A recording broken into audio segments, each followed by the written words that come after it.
a lot of decision making, and sometimes when you're making really, really big decisions, hey guys, thanks for joining. If you swipe up or swipe to the right, you can actually share this with all of your friends and followers because I love meeting new people. So we've been going through a lot of decision making, and sometimes what happens when you're making a lot of decisions is you go back and forth, back and forth, back and forth.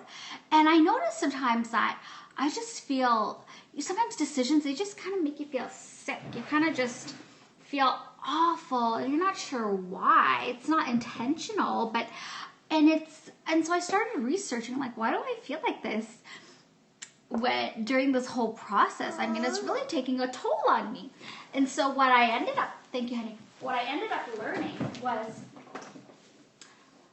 your emotions, they can hurt you. Like, for real, hurt you. You can actually, like when you're angry, okay, like, I don't know if you saw the movie Inside Out, and I relate to the movie Inside Out a lot. I watch it with my kids, and I feel like all my emotions have a face, but that's besides the point. So the big one that really got me was fear. And when you're scared of something, it actually causes your kidneys, believe it or not, to feel a little weak. And that's kind of scary, right? Because your kidneys do a lot. And I know from me personally, when I'm worried or something's happening, my stomach feels like, oh my God, it's horrible. And guess what I found in my research? Your stomach actually, it really is a real thing. Like, it's not just happening to me. It can happen to a lot of people. Your stomach, it can actually start to get weak and sick because you're worried. Can you believe that? So if you feel sick to your stomach because you're worried about something, legit, it's a real thing. You're not the only one. And stress. Like, we all know about stress. We all know about the effects of stress and what stress can do to us, and the things like people eat chocolate and do all kinds of stuff because of stress. But really, it's because stress actually, it hurts our hearts and our minds. And the stuff, what is that? Oh, enjoy. The stuff that stress can attack us on so many levels. And it makes sense to think about stress as it affects your heart and your brain, because stress kind of just, like, if you have something that's going on, it can really just take over your entire mind.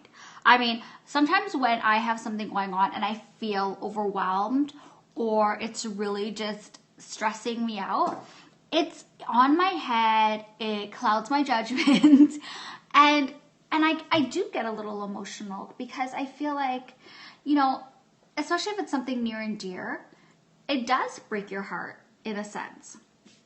And so another one that I don't know, I've never experienced it, but they say grief weakens your lungs.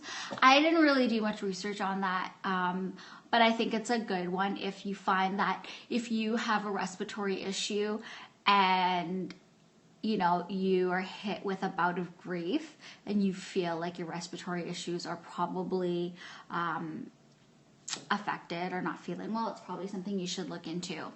And another one is your liver, and anger messes up your liver. I can see that happening. I think anger messes with everything, to be quite honest. But I just thought I would share that with you because I know for me, we've been going through a lot of crazy decision making in this house, and it has made my stomach turn. It has taken over, and it legit has taken over my head. Like, that's all I can think about.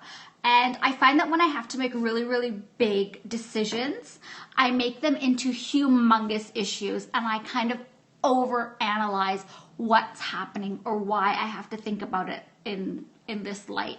And so when I went hunting for fact, because it's just kind of what I do, I couldn't believe it, that this was actually for real.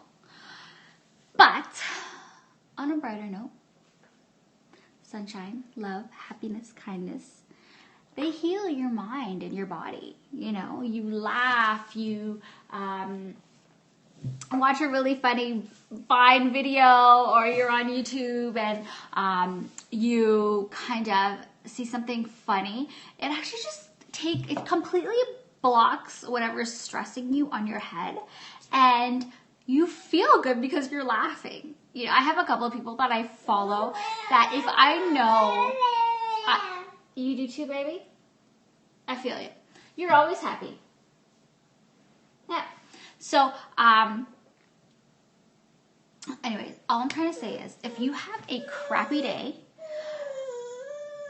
find someone who makes you laugh, or go out with friends, or if you just kind of feel like you want to be on your own, you can still be happy on your own. Do something happy. Do something that makes you happy. If you have a craft or a hobby that you really, really like, go for it. Do it, because if that brings you peace of mind, who doesn't want more peace of mind? I do. Like, for example, my big stress reliever is photographs. I love taking photographs. It's my favorite thing to do. It takes me out and about. It forces me to explore new skills. And that's something that I like to do. I'm not a professional photographer, although sometimes I like to think I am. I'm not. So anyways, that's my little spiel for now. I'll probably be on again later, but I thought that I was pondering over my info and all my findings last night, and I'm like, you know what, I have to share this with all my cool people, because yeah, it's really cool stuff. So my little tidbit for you is we can't avoid the headaches and heartaches of the world, but if we know that they're affecting certain organs in our body that help us stay and live beautiful and be awesome, then let's try to find a way to deflect the crazy, deflect the stress, deflect all the crappy stuff. All right? I know sometimes it's impossible. As you can tell, I learned over the weeks, and I'm still kind of going through my decision making. But what you do is you have to find a way to rationalize it, and you have to find a way to make sure that it's going to bring you back to a place of center, a place of being happy, and having you move forward. Because the last thing we need is crap in our life that's gonna bring us down. I'm Melissa, lifestyle consultant. I help my clients and my friends achieve ultimate fitness success with their weight loss journeys. I teach people how to eat clean, and I really love cleaning up recipes. So if you have a family recipe that's totally bad, but you love it and can't get it out of your life, and you want me to try and tackle it and make it really, really healthy for you, send me a tweet at MelissaLAFit, and I will do my best to do that for you.